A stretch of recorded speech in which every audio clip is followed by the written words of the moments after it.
continuamos nuestro estudio acerca del evangelismo personal o el evangelismo, ¿verdad? Y esta mañana vamos a continuar, pero vamos a ver el enfoque correcto en cuanto al evangelismo. Y hemos estado aprendiendo algunos principios introductorios en cuanto al evangelismo. Estuvimos viendo acerca de la primera instrucción y la última instrucción del Señor Jesús a sus discípulos. Vimos el pasaje aquí donde Jesús llama a sus discípulos para que sean pescadores de hombres, que fue la primera instrucción que el Señor da. Luego vemos también las últimas instrucciones que el Señor da a sus discípulos, y es que ellos debían de ser testigos de Él en Jerusalén, en Judea, en Samaria y hasta el último de la tierra. Estuvimos aprendiendo acerca de la definición del evangelismo y estuvimos aprendiendo de que nosotros exponemos el evangelio a las personas con la intención inmediata de que esa persona pueda ser convencida y que pueda venir a los pies del Señor, que pueda creer en el Señor, pero también el segundo propósito es que esta persona, después de creer en el Señor, pueda crecer espiritualmente. Entonces, lo que estamos diciendo es que la salvación de Dios es inmediata y que debemos de llevar a las personas al crecimiento a través del tiempo. Estuvimos viendo también algunos motivos para realizar el evangelismo, las razones por las cuales usted y yo debemos de evangelizar, y estuvimos aprendiendo que la primera razón es la condición y el destino de los perdidos. Estuvimos aprendiendo cuál es el destino final y la urgencia y la razón por la cual debemos de predicar y evangelizar con urgencia es el destino de estas personas en Cristo. La segunda razón por la que debemos realizar el evangelismo es que el amor de Cristo nos debe a nosotros motivar, nos debe mover, nos debe impulsar para poder hacerlo. La tercera razón es que es un ministerio dado por Dios, es algo que Dios nos ha dado, que le ha dado a usted y a mí, no solamente a un grupo de personas. Es algo que estuvimos recalcando bastante, que el evangelismo, la labor de compartir el evangelio con otras personas, no es una labor exclusiva del pastor, no es una labor exclusiva de los líderes de la iglesia, sino que es una labor primordialmente dada a todos los creyentes. Y también estuvimos viendo por último que es un mandato dado por Dios, y este versículo, este pasaje que hemos leído, nos recuerda de este mandato dado por Dios. Pero lo bueno es que no solamente el Señor nos está mandando a ir y a ser discípulos, vimos que esa es la razón principal, eso es lo que debemos hacer, ese es el mandato, hacer discípulos. ¿Cómo lo vamos a hacer? Bueno, compartiéndoles el mensaje del evangelio, enseñándoles, bautizándoles, y que puedan ellos guardar todas las cosas que Él nos ha mandado. Pero el final de la promesa es que Él no solamente nos manda y nos envía solos, sino que Él está con nosotros. Él dice al final del versículo 20, y aquí yo soy con vosotros todos los días hasta el fin.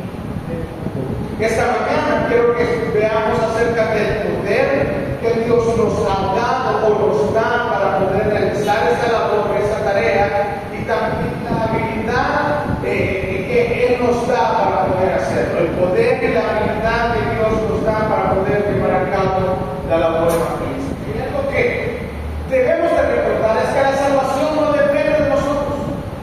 Nosotros somos un instrumento de Dios para llevar a cabo la labor. La salvación es del Señor. Hay unos pasajes que nos hablan de esto. Salmo capítulo 3, versículo 8 dice: la salvación es ¿de quién dice? De Jehová. Sobre tu pueblo sea tu bendición. Salmo 68:20 dice: Dios, nuestro Dios, ha de salvarnos, y de Jehová el Señor librarnos de la muerte. Está hablando, haciendo referencia siempre que la salvación es del Señor. Jonás capítulo 2 versículo 9 dice: mas yo con voz de alabanza te ofreceré sacrificio, pagaré lo que prometí. La salvación es de Jehová. Pero al final de los tiempos, en el libro de Apocalipsis, capítulo 7, versículo 10, se nos cuenta cuenta de algo que sucede en el cielo, el cántico de los ángeles, cómo ellos alaban a Dios, y dice que ellos claman a voz diciendo: la salvación pertenece a nuestro Dios que está sentado en el trono y al Cordero. ¿De quién es entonces la salvación? ¿De quién depende la salvación? Del Señor, de Dios. Él es el que otorga la salvación, Él es el que de Él depende todo.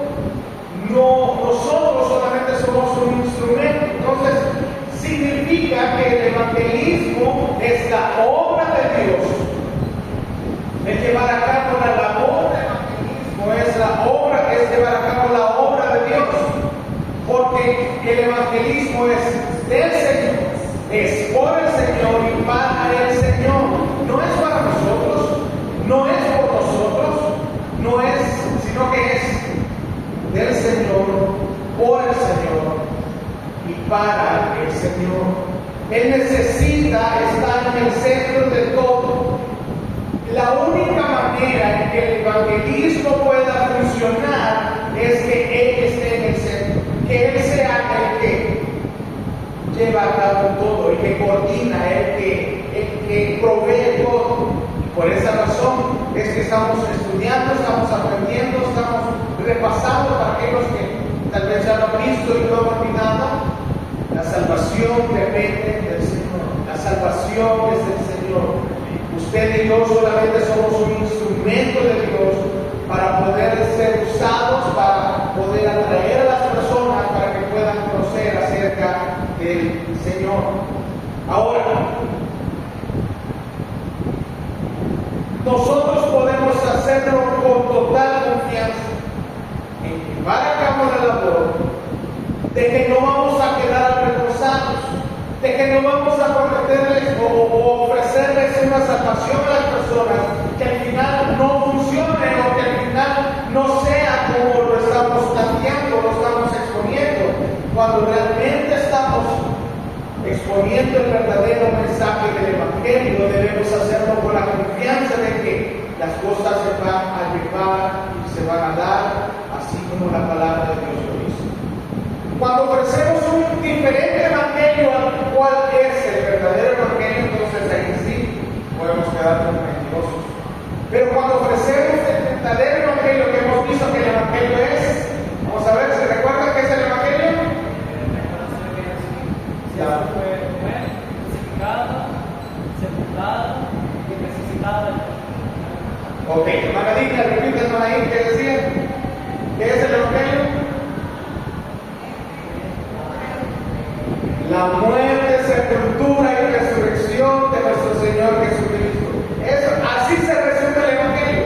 En la muerte, sepultura y resurrección del Señor Jesús. Ahora, cuando a las personas entendemos un Evangelio diferente a ese, entonces sí, hermanos, se nos debería de caer la cara de vergüenza porque estamos ofreciendo algo que no es. Cuando le ofrecemos a las personas: ven a Cristo porque tus problemas se van a terminar, ven a Cristo y vas a tener una mejor vida, ven a Cristo y vas a prosperar y vas a tener salud. La Biblia en ningún momento nos promete algo parecido a esto cuando se trata del Evangelio. El Evangelio simplemente es la muerte, sepultura y resurrección del Señor Jesús. Y en eso está basado el Evangelio. Y cuando nosotros nos centramos en eso, cuando la centralidad del Evangelio es Jesucristo, nosotros podemos hablar con todo de nuevo, con tanta pasión, porque estamos hablando de algo que la Biblia realmente lo dice. Y si la Biblia lo dice, ¿será verdad o será mentira? Es verdad, porque ¿sabe qué? Dice Números 19:23, que Dios no es hombre para que mienta, ni hijo de hombre para que se arrepienta. Él dijo y no hará, habló y no lo ejecutará. Cuando Dios promete algo, Él lo cumple. Él no miente, Él no puede negarse a sí mismo. Si Él dice que nos ha dado una salvación por medio de su Hijo, entonces quiere decir las cosas van a ser así. Quiere decir que si él, Juan, ejemplo, ¿verdad? Las profecías que hablaban del Mesías. ¿Cuántas profecías en el Antiguo Testamento señalaban y hablaban de la venida de un Salvador, de un Mesías? ¿Se cumplió? ¿Se llevó a cabo las profecías? Él prometió y no lo hará. Él prometió, él dio promesas, él dio profecías y se cumplieron. Jesús vino, tomó forma de hombre y murió por nuestros pecados. Él no miente. Tito capítulo 1, versículo 2. En la esperanza de la vida eterna, la cual Dios, que no miente, nos aclara nuevamente en el Nuevo Testamento, ¿verdad? Dios no miente. Prometió desde antes del principio de los siglos. ¿Qué prometió Dios desde antes del principio? Un Salvador, salvación. Él ha prometido eso. Y en la esperanza de la vida eterna, ¿dónde encontramos esa esperanza? ¿Dónde debe estar puesta esa esperanza para nosotros? En Cristo. En Cristo, porque a través de Él es que encontramos la vida eterna. Entonces, nosotros podemos compartir las buenas nuevas del Evangelio con la confianza de que así va a ser llevado a cabo. Hebreos capítulo 6, versículo 18 nos dice lo siguiente: para que por dos cosas inmutables, en las cuales es imposible, nuevamente, ¿verdad?, que Dios mienta, tengamos un fortísimo consuelo. ¿Quiénes? Los que hemos acudido para asientos de la esperanza puesta delante de nosotros. ¿Cuál es esa esperanza puesta delante de nosotros? La salvación dada por quién? Por Cristo. Entonces nosotros podemos compartir el Evangelio con la certeza de que esto va a llevarse a cabo, tal como Él lo ha prometido. No vamos a mentirle a la gente o vamos a decirle algo que las cosas no se van a dar.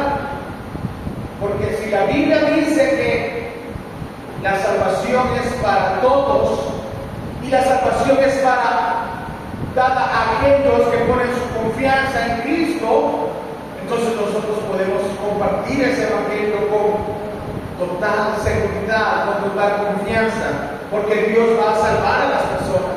Porque la salvación depende de quién. ¿De quién depende la salvación, hermanos? Del Señor. Entonces, como depende del Señor, ¿qué somos nosotros?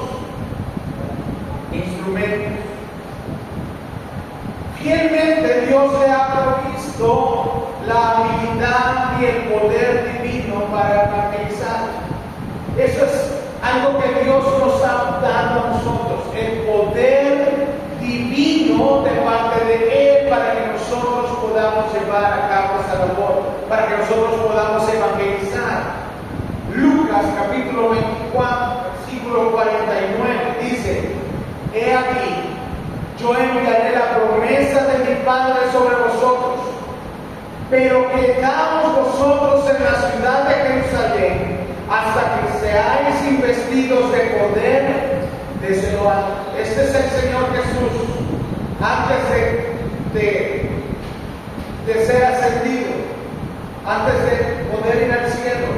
Él le dice a sus discípulos que van a recibir poder, que Él va a enviar la promesa hecha por su Padre. Pero les dice: ustedes deben de quedarse en un lugar. ¿Dónde? En Jerusalén.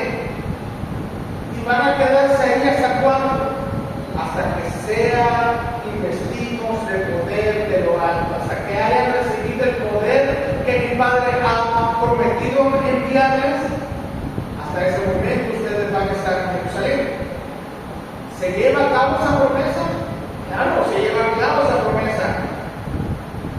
Y aquí es donde vemos la promesa del poder de Dios, a la divinidad de Dios. Antes de Hechos 1:8, los cristianos estaban asustados y escondiéndose. Ellos estaban ahí porque Jesús les dijo que debían esperar en Jerusalén.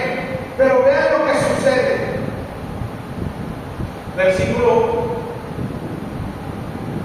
Hechos 1:8. Pero recibiréis poder cuando haya venido sobre vosotros el Espíritu Santo, y me seréis testigos en toda Jerusalén, en Judea, en Samaria y hasta lo último de la tierra. Jesús les prometió a sus discípulos el poder. ¿Qué poder? El del Espíritu Santo. Iban a recibir el poder del Espíritu Santo. ¿Qué debían hacer ellos? Esperar en Jerusalén.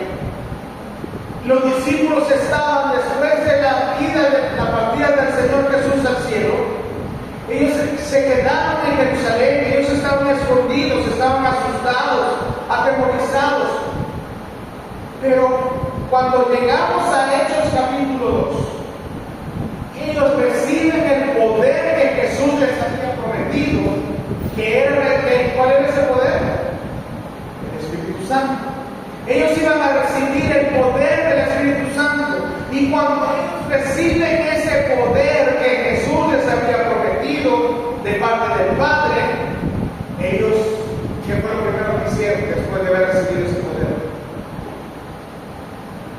Dice que Pedro se levantó y dio un sermón poderoso. Él comenzó a predicar con denuedo la palabra del Señor, y todos los discípulos comenzaron a predicar, a compartir las buenas nuevas del Evangelio. ¿Qué cambió? ¿Qué cambió en ellos? Antes estaban escondidos, estaban asustados, atemorizados, pero después nos vemos que han salido de su escondite y están comenzando a predicar. ¿Qué cambió? El poder. ¿Qué poder? El poder del Espíritu Santo. Amén. Eso es lo que cambió. El poder de Dios estaba activo en ellos.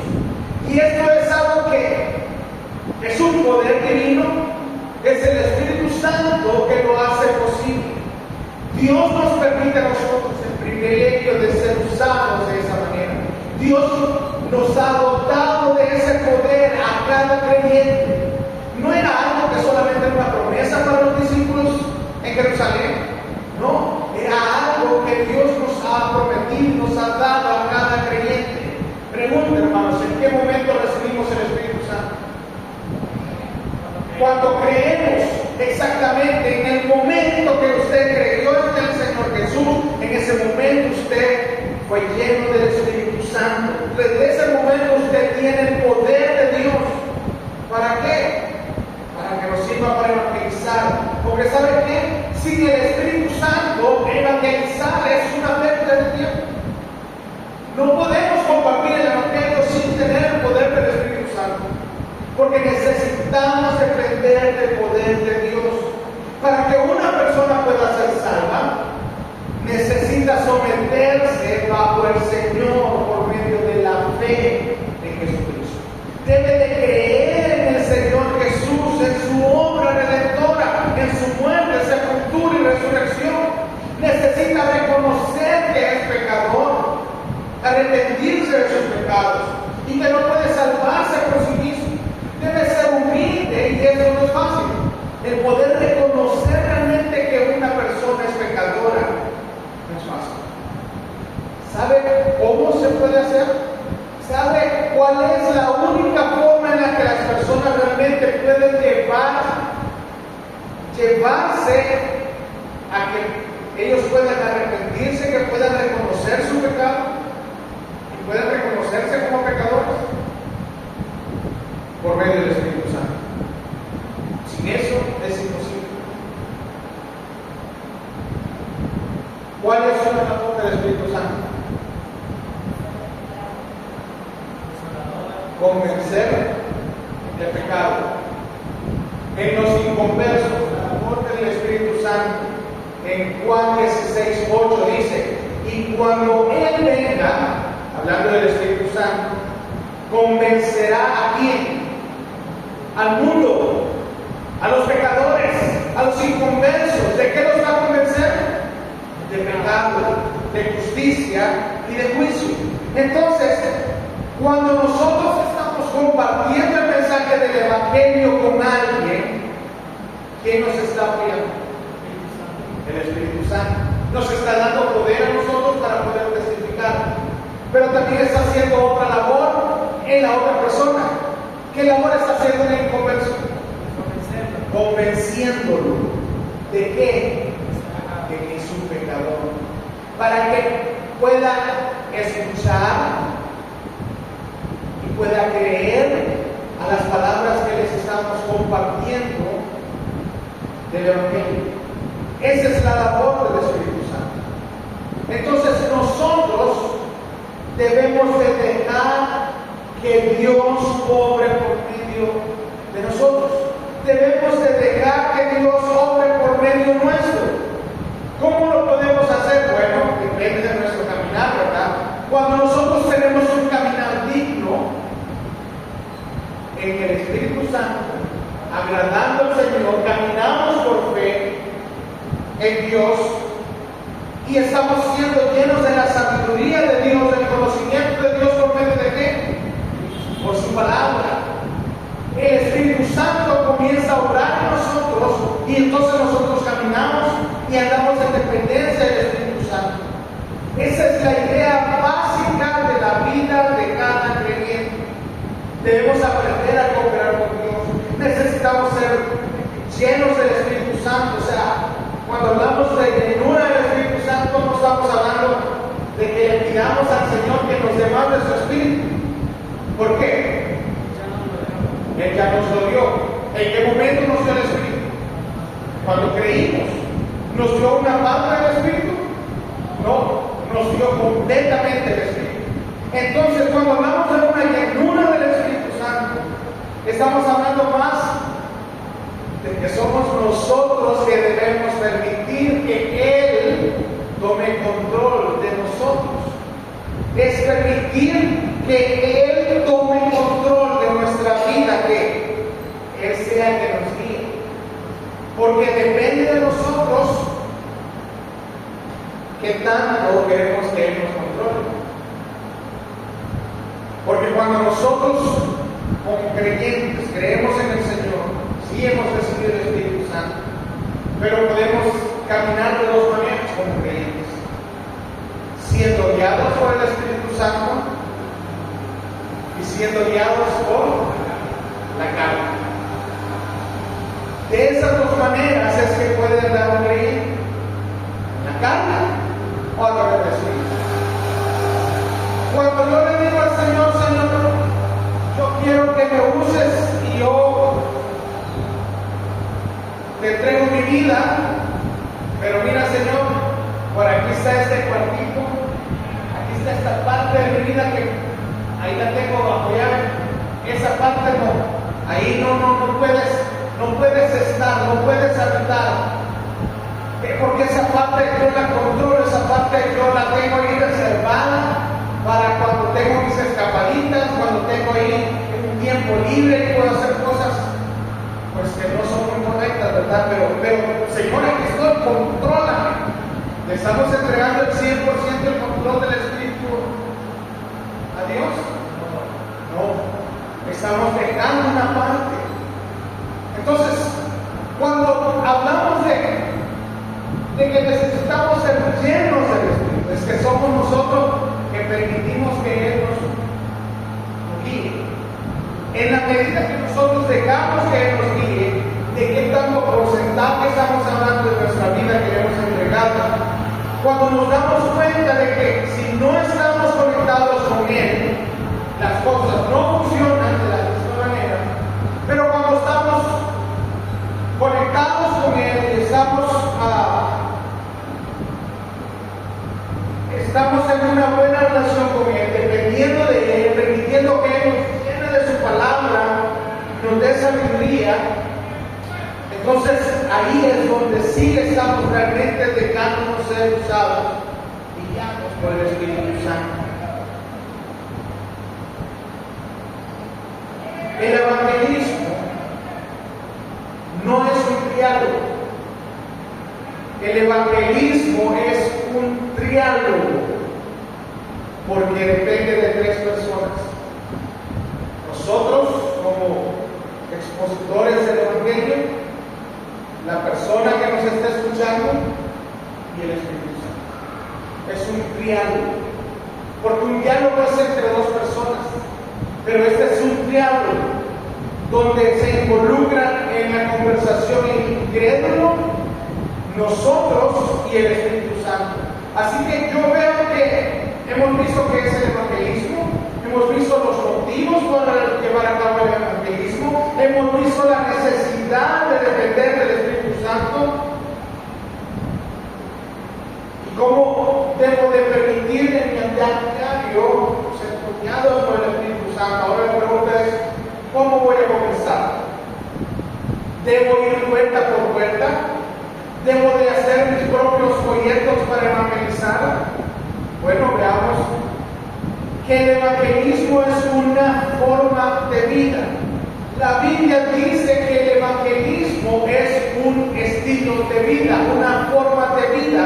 Y vamos a ver ejemplos claros esta mañana de cómo el evangelismo debe de llevarse a cabo. La mejor forma de evangelismo es el evangelismo personal. Nosotros tenemos la responsabilidad de compartir las buenas nuevas de Dios con aquellos a nuestro alrededor. Es, oigan bien, nuestra responsabilidad el compartir el Evangelio con las personas a nuestro alrededor. Y si nos dice que es una responsabilidad, ¿creen ustedes que un día vamos a dar cuentas? Sí. Un día daremos cuentas. El Señor nos va a cuestionar. ¿Te recuerdas que tuviste de compañero a fulano de tal? ¿O te recuerdas que tuviste la oportunidad de compartir el Evangelio con tu mamá, o con tu tío, con tu tía, con tu primo? ¿Qué hiciste con esas oportunidades?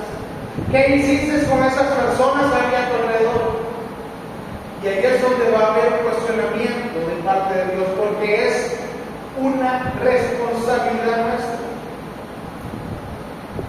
También se le llama evangelismo de amistad.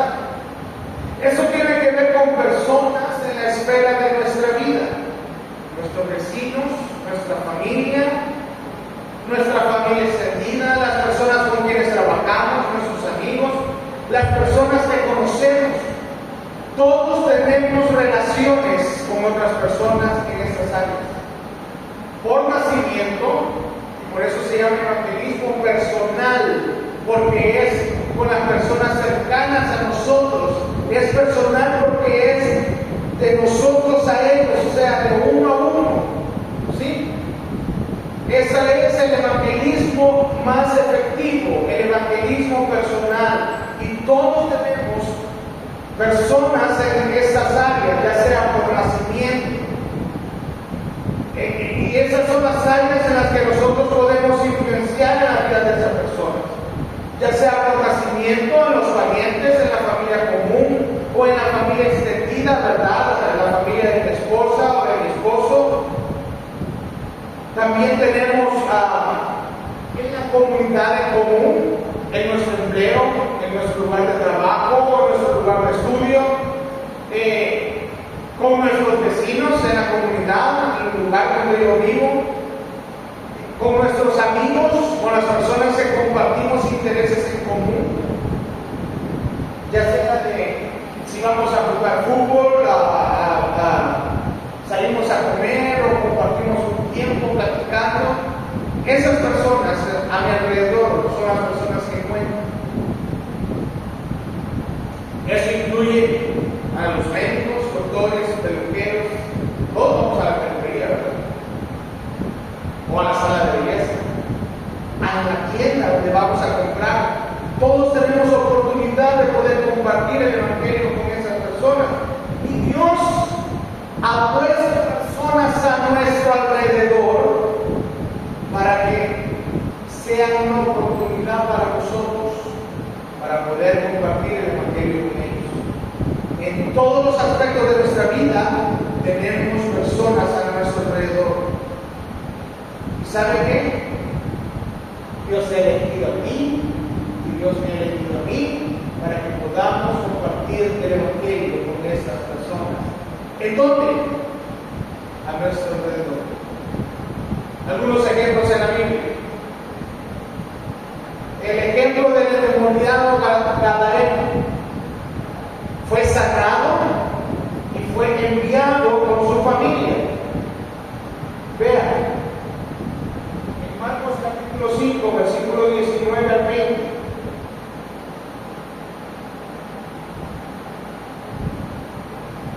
Dice, mas Jesús, después de haberle sacado los demonios que tenía dentro, mas Jesús no le permitió. El contexto es que este hombre quiso seguir a Jesús. Después de haber sido sanado de sus demonios, él quiso seguir a Jesús, quiso andar con Jesús. Pero Jesús no se lo permitió, sino que le dijo, vete a tu casa, a los tuyos, y cuéntales cuán grandes cosas el Señor ha hecho contigo y cómo ha tenido misericordia de ti. Y se fue y comenzó a publicar en Decápolis cuán grandes cosas había hecho Jesús con él, y todos se maravillaban. Esto es un ejemplo. Jesús no le permite ir con él. Él tuvo un deseo de querer ir y andar con Jesús por todas partes. Él era un endemoniado. Pudiéramos compararlo y decir que es el loco del pueblo, el loco de la ciudad. Pero ahora estaba bien, estaba sano, estaba limpio. Y cuando él se decide seguir a Jesús, Jesús le dice, no puedes ir conmigo, pero le da una orden. ¿Cuál es la orden que le da? Ve. ¿A dónde debía ir? A los suyos, a su familia, a sus vecinos, a las personas cerca de él. ¿Y cuál era el mensaje que él debía de llevar?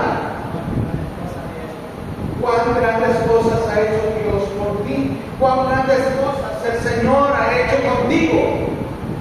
¿Creen ustedes que son buenas noticias esas?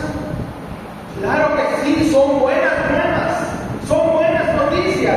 ¿Y qué es el evangelismo? Buenas noticias. ¿Quién está apto para escucharle? ¿Quiénes son las personas que están aptas para escucharle a él?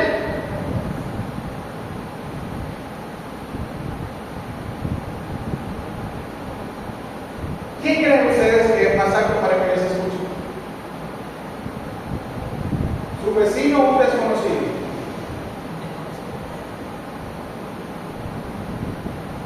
¿Tu vecino con quien hablas frecuentemente?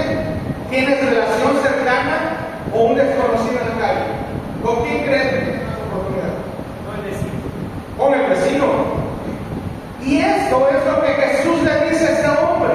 Y al final del versículo 20 dice que todos se maravillaban, todos estaban asombrados de escuchar lo que Jesús había hecho en su vida. Por ejemplo, digamos que ese hombre vive en la unión, es el loco del pueblo y ahora está bien, pero yo no soy de la unión.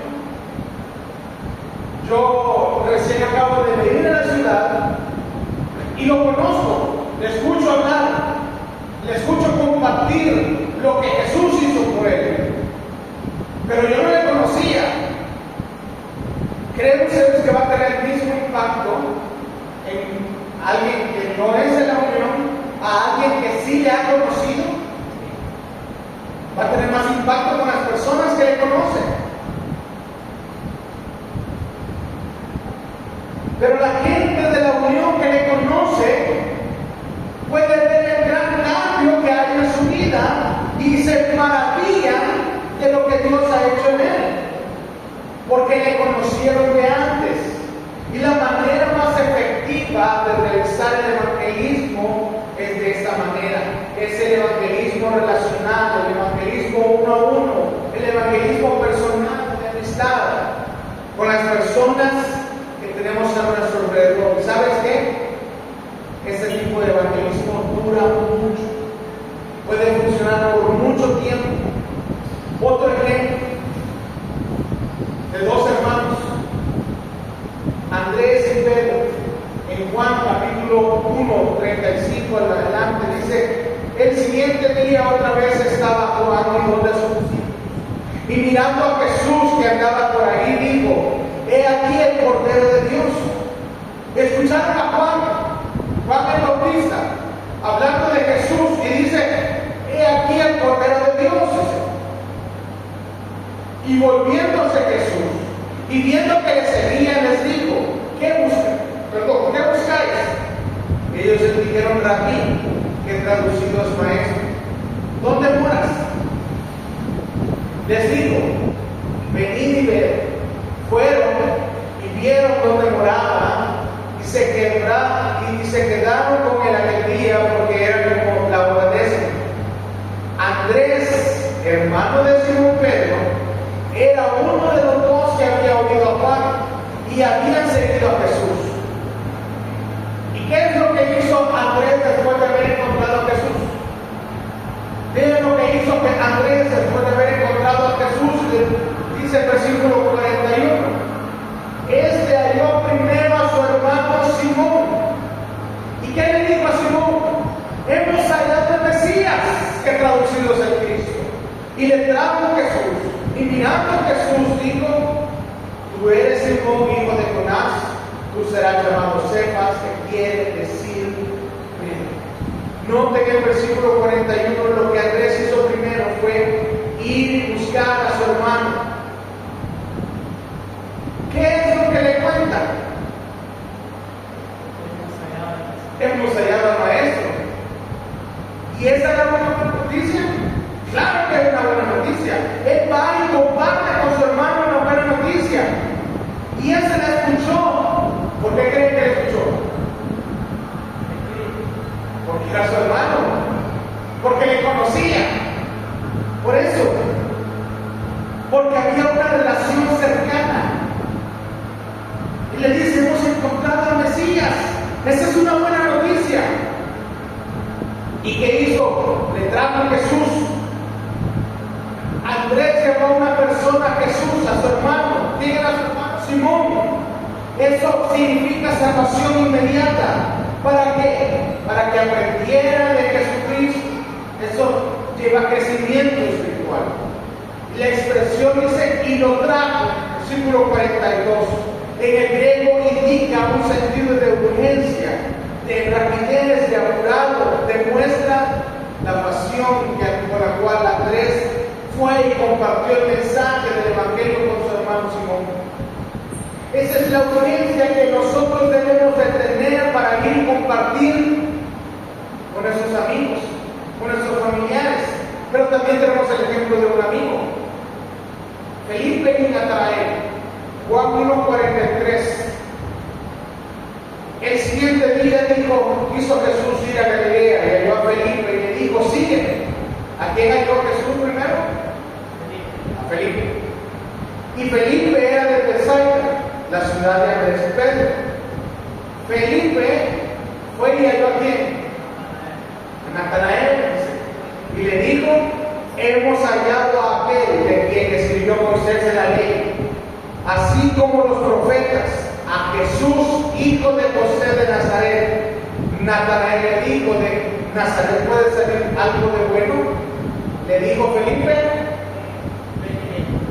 ven y date cuenta por ti mismo. Ven y descúbrelo. Pero ¿qué sabes que vengo a contar?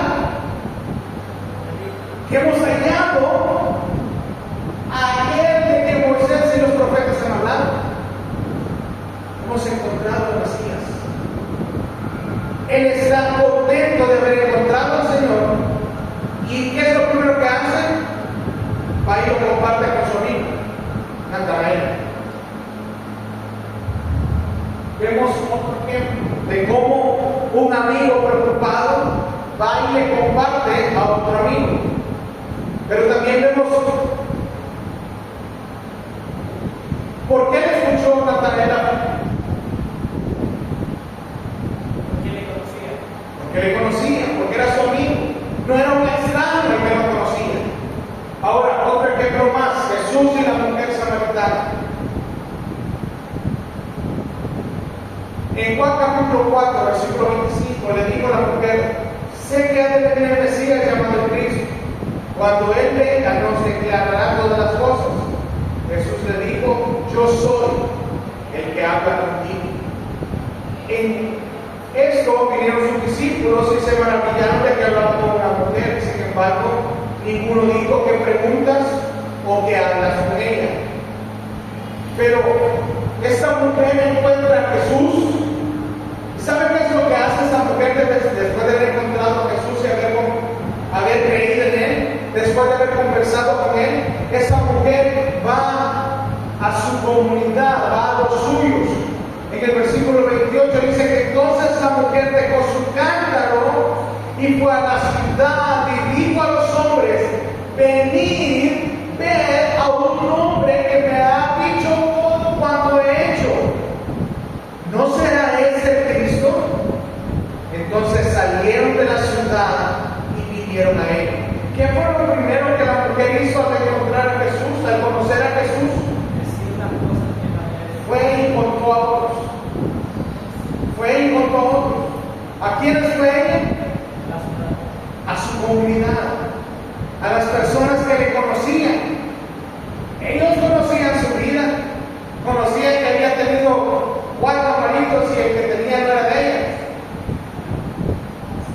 Ellos conocían su vida y ella le dice: él sin conocerme me ha contado todo, me ha dicho todo lo que yo he vivido.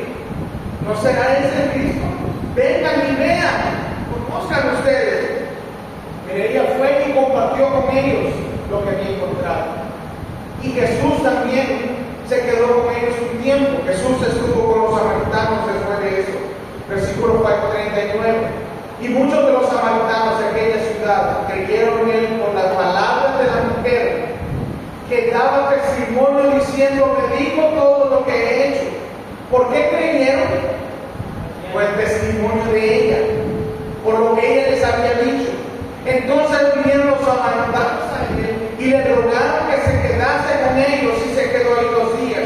Y creyeron muchos más por la palabra de Él. Creyeron mucho más por la palabra de Él. Y decían a la mujer: ya no creemos solamente por tu dicho, porque nosotros mismos hemos oído y sabemos que verdaderamente ese es el Salvador del mundo, el Cristo. 2 días después salió de ahí y fue a Galilea. Jesús estuvo ahí 2 días.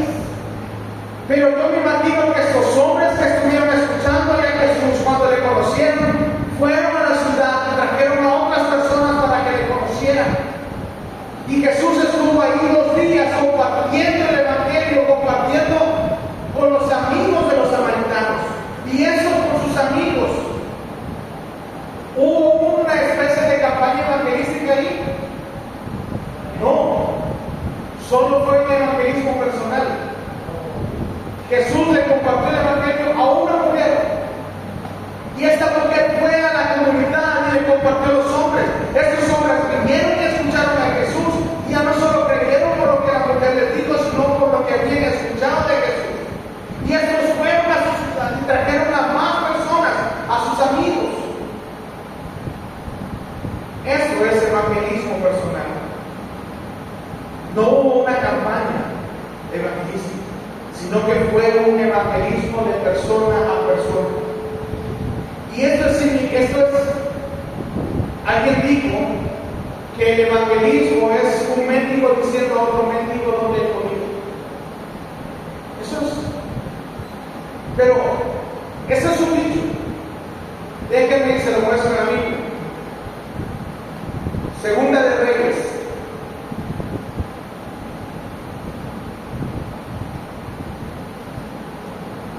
Busque Segunda de Reyes, capítulo 6, versículo 24. Segunda de Reyes, capítulo 6, versículo 24. Después de eso aconteció que Ben-Hadad, rey de Siria, reunió todo su ejército y subió y sitió a Samaria. Y hubo gran hambre en Samaria a consecuencia de aquel sitio, tanto que la cabeza de un asno se vendía por 80 piezas de plata, y la cuarta parte de un cable de estiércol de paloma por 5 piezas de plata. Y pasando el rey de Israel por el muro, una mujer le gritó y dijo: salva, rey mío. Y él dijo: si no te salva Jehová, ¿de dónde te puedo salvar yo? ¿Del granero o de la gara? Y le dijo el rey: ¿qué tienes? Y ella respondió: esta mujer me dijo: da a tu hijo y comámoslo hoy, y mañana comeremos el mío. Cocimos pues a mi hijo y lo comimos. El día siguiente yo le dije: da a tu hijo y comamos. Mas ella lo ha escondido a su hijo.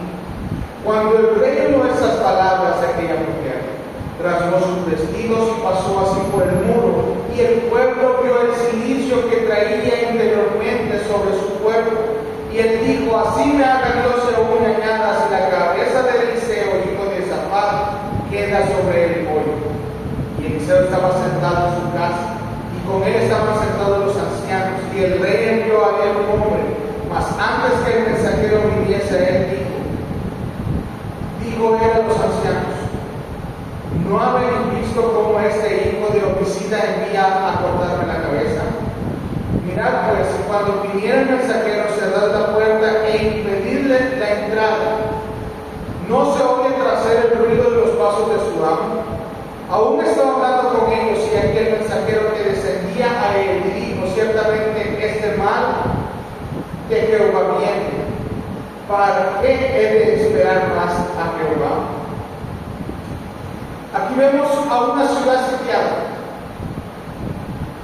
Siria, el rey de Siria, ha sitiado la ciudad de Jerusalén. No puede entrar nadie, no puede salir nadie. ¿Y qué es lo primero que sucede cuando hay un sitio en una ciudad? Si nadie puede entrar y salir, se empieza a escasear el alimento, porque nadie puede traer alimento de fuera. Una vez que el alimento comienza a escasear, suben los precios. Y nos da el relato de cómo sube el precio de la cabeza de un asno y del estiércol de paloma. Y vemos la historia triste de dos mujeres que deciden comerse a su hijo, porque ya no hay alimento, ya no hay más que comer.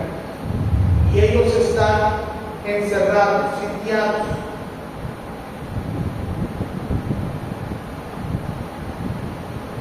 Pero más adelante, en el capítulo 7, versículo 3, se nos cuenta una historia maravillosa.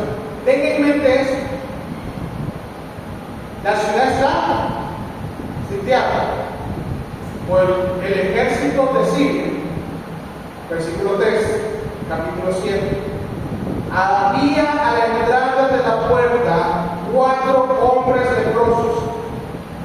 ¿Qué es lo que no había en la ciudad? Comida, ¿verdad? Los cuales dijeron el uno al otro: ¿para qué nos estamos aquí hasta que muramos? Si tratáramos de entrar a la ciudad por el hambre que hay en la ciudad, moriremos en ella. Y si nos quedamos aquí, también moriremos. Vamos pues ahora y pasemos al campamento de los sirios. Si ellos nos dieren la vida, viviremos, y si nos dieren la muerte, moriremos. ¿Qué son ellos? Son leprosos. El domingo pasado vimos cómo es la enfermedad de la lepra. ¿Sí? Los leprosos tenían prohibido estar cerca de la ciudad. Ellos no vivían en la ciudad. Ellos estaban fuera de la ciudad por su condición. Porque para un judío acercarse a un leproso le producía contaminación. Y para poder ir al templo o servir a Dios, ellos debían de purificarse y pasar por todo un ritual, el cual trataban de evitar. Por eso es que los leprosos siempre estaban fuera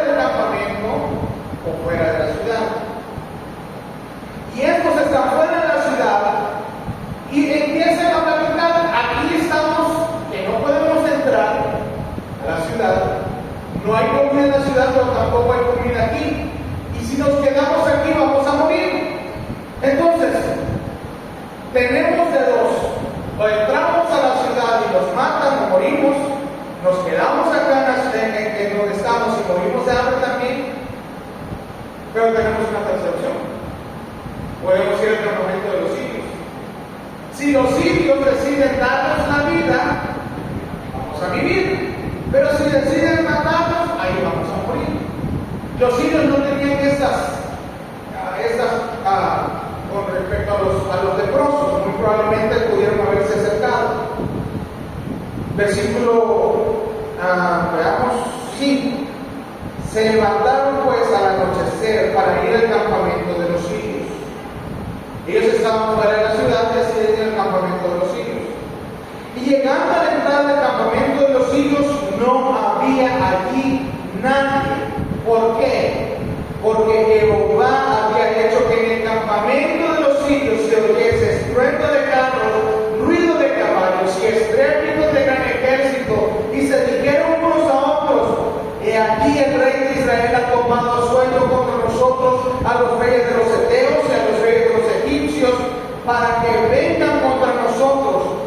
Y así se levantaron y huyeron al anochecer, abandonando sus tiendas, sus caballos, sus asnos y el campamento como estaba. Y habían huido para salvar sus vidas.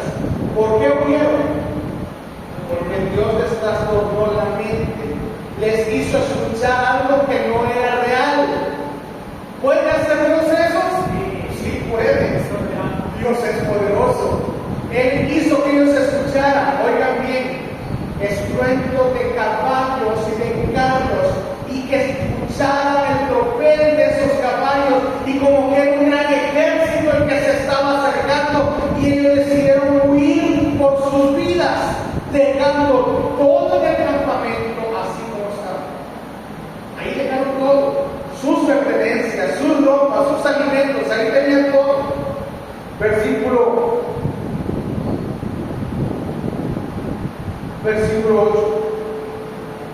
Cuando los leprosos llegaron a la entrada del campamento, recuerden, ¿quién estaba en el campamento? No había nadie. Llegaron a la entrada del campamento, entraron a una tienda y comieron y bebieron y tomaron de ahí plata y oro, vestidos, y fueron y los escondieron. Y vueltos entraron a otra tienda y de ahí también tomaron y fueron y los escondieron. Luego se dijeron el uno al otro. Oiga esas palabras. Quiero que se las grabe en su mente. Yo quiero que me prestes tu mente en este momento, en este tiempo. Porque esto es lo que nosotros hacemos cuando no compartimos el Evangelio. Oiga bien.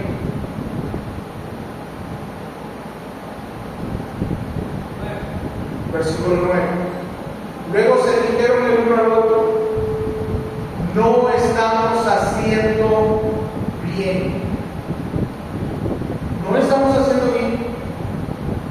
¿Por qué no están haciendo bien? Hoy es día de buenas nuevas. Y nosotros, ¿qué dice? ¿Nosotros qué dice? Callamos. Nosotros callamos. Y si esperamos el amanecer, nos alcanzará.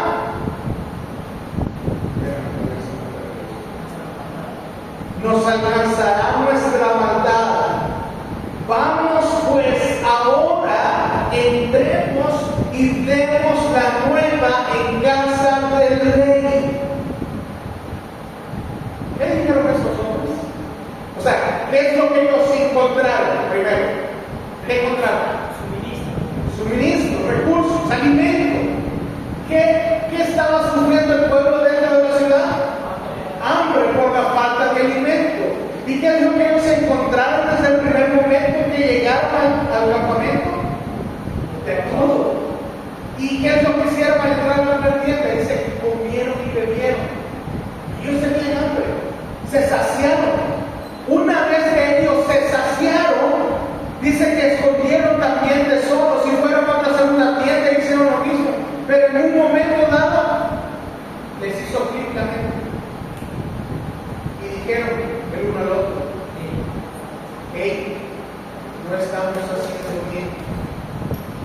No estamos haciendo bien. Estamos siendo pocas palabras, porque hemos encontrado algo y lo estamos guardando solo para nosotros. Hemos encontrado lo que la gente necesita y lo estamos guardando para nosotros. ¿Qué es lo que la gente estaba necesitando en la ciudad? Alimento. ¿Y ellos habían encontrado? Alimento. Lo que el pueblo necesitaba. Y ellos dijeron: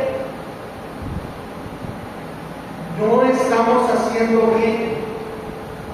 Hoy es día de buena nueva. Hoy es día de salvación. Hoy es día de buena nueva. Hermanos, ¿cuál es la necesidad de las personas en el mundo? Cristo. Salvación. ¿Qué es lo que nosotros hemos encontrado? Salvación.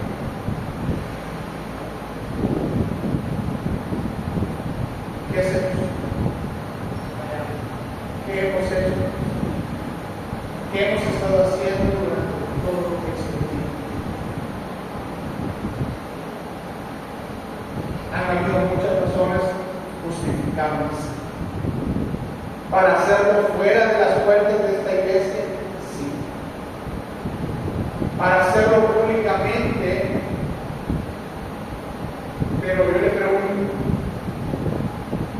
la forma más efectiva de evangelismo es el evangelismo personal. Campañas evangelísticas, actividades evangelísticas fuera de la iglesia, sí funcionan. ¿Las podíamos hacer por un tiempo? No las podíamos hacer. Y cada uno de nosotros sabemos las razones y las hemos explicado.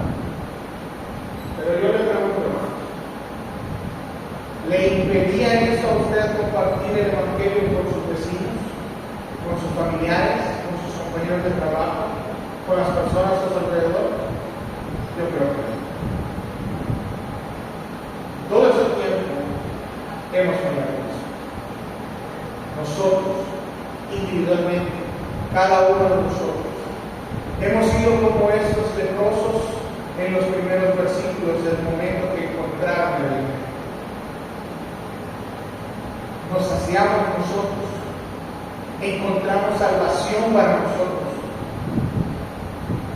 pero creo que es momento que nuestra mente haga clic y digamos: no es bueno lo que hemos hecho. Oigan bien, ¿qué es lo que esos hombres dijeron? No estamos haciendo bien. Hermanos, usted y yo no estamos haciendo bien. No hemos estado haciendo bien. ¿Qué hemos hecho? Nos saciamos, nos alimentamos, nos saciamos y hemos guardado tesoro para nosotros. Hemos sido egoístas, hemos alimentado nuestras vidas, hemos guardado tesoro para nosotros y no hemos hecho bien. Hemos callado. Pero ¿sabe qué? Es tiempo de salvación. Es tiempo de salvación. Hoy es día de buena nueva. Hermano, es tiempo de que despertemos, de que usted y yo comience en nuestra mente a decir en nuestro corazón: no hemos estado haciendo bien, y que despertemos y digamos: hoy es tiempo de buena nueva, es tiempo de salvación. ¿Y qué es lo que esos hombres hicieron? Dice que, y nosotros callamos, dice, y si esperamos hasta el amanecer, nos alcanzará nuestra maldad. No hemos estado haciendo bien y nosotros callamos. Y nuestro mal, dice, y si esperamos hasta el amanecer, si esperamos que el tiempo pase y corra y siga fluyendo el tiempo,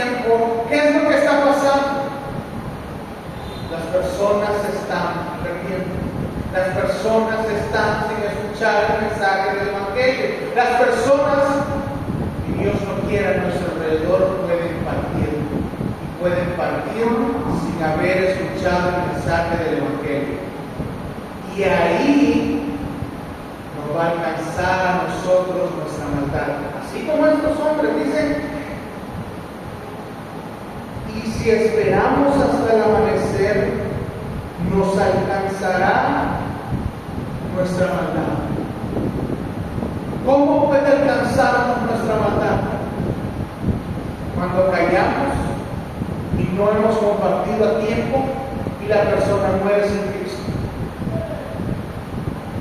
¿A quién vamos a dar cuenta de eso? Vimos que somos responsables. Y quiero que se grabe esa palabra en su mente, hermanos. Somos, es para todos. Somos responsables. ¿Qué somos, hermano? Repítalo conmigo. Somos responsables. ¿De qué? De la sangre de esas personas, de las almas, de la vida de esas personas. Y si esas personas a nuestro alrededor mueren sin Cristo, ¿quién va a dar cuenta de esa sangre, de esas vidas? Nosotros. ¿Por qué? Porque no compartimos, porque callamos y no compartimos lo que Dios nos dio. ¿Qué nos da a nosotros? Salvación. Él nos dio salvación, nos dio buena nueva. Y si nosotros callamos y dejamos que amanezca, dejamos que las personas mueran sin Cristo, nos va a alcanzar nuestra maldad. Vamos ahora entonces, hermanos, y dijeron esos hombres, entremos y demos la nueva en casa del rey. ¿Y qué vamos a hacer nosotros? Vamos ahora y vamos y compartamos con nuestros amigos, con nuestros familiares, con nuestras personas cercanas a nosotros. No estamos impedidos para poder hacer eso. Hemos podido hacerlo, pero no lo hemos hecho.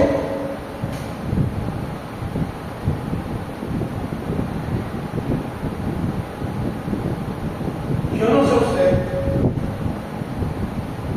pero yo no quisiera que esa cuenta se me cantara y siga alcanzando mi hermano.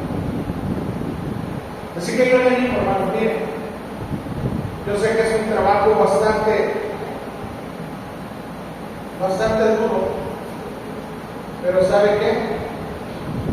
Tenemos la promesa de parte de Dios que nos somos nosotros.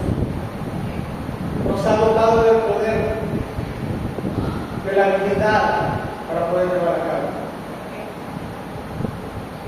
Hemos visto ejemplos de personas compartiendo con sus amigos, Felipe y Natanael, su hermano, Andrés y Simón, con las personas en la comunidad, la mujer samaritana,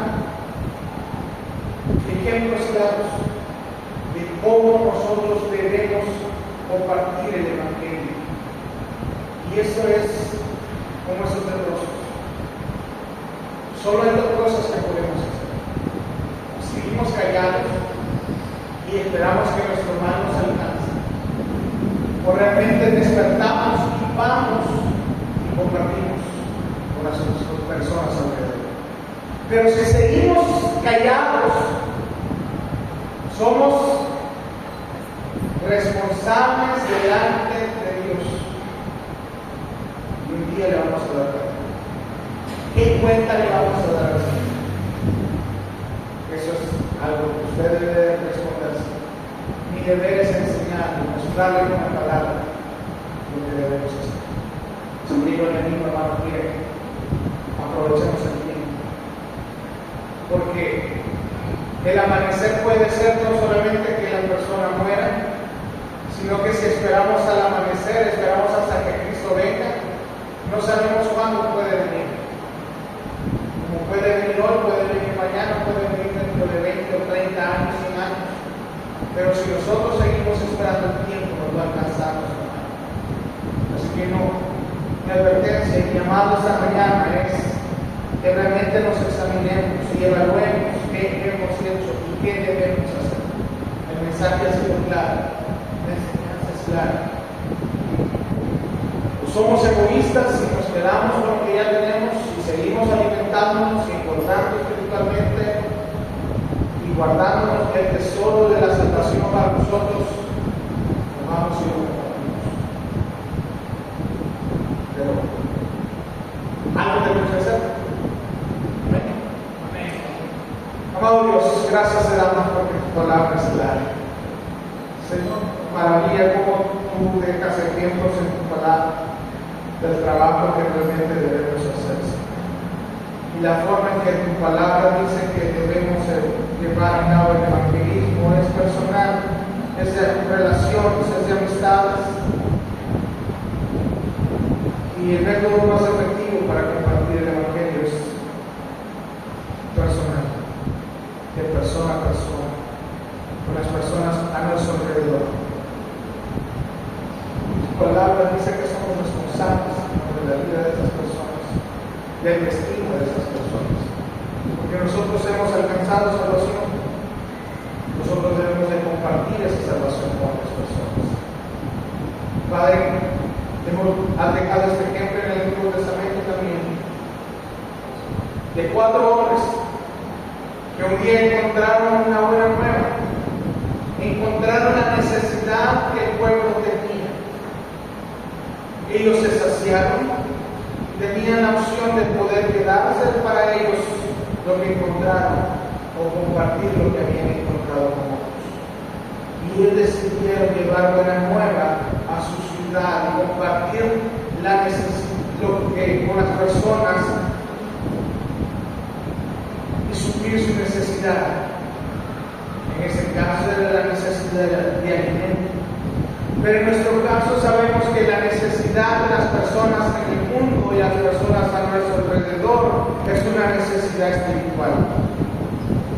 Y por tu gracia, nosotros hemos alcanzado la salvación, hemos encontrado lo que la gente necesita, hemos sido rescatados y salvados, y en nuestras manos está compartir lo que ya hemos encontrado, el tesoro que tú nos has dado, y suplir la necesidad espiritual de las personas mediante el Evangelio, mediante compartir tu palabra.